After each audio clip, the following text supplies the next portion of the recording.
రాదురా ఏ విజయం నీ కోసం నా కోసం, ఎటుపోదురా నువ్వు చేసిన కష్టం ఎప్పటికైనా సొంతం.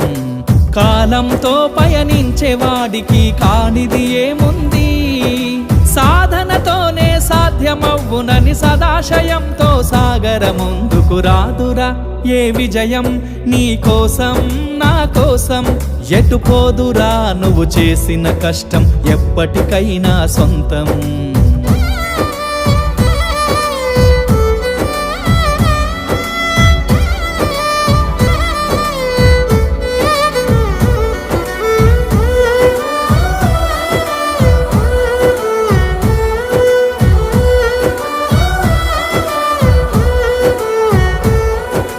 ఆకాశంలో అలలాగా పోయే ఆ పక్షులనే చూడు, అనుకున్న గమ్యమెంతున్నగా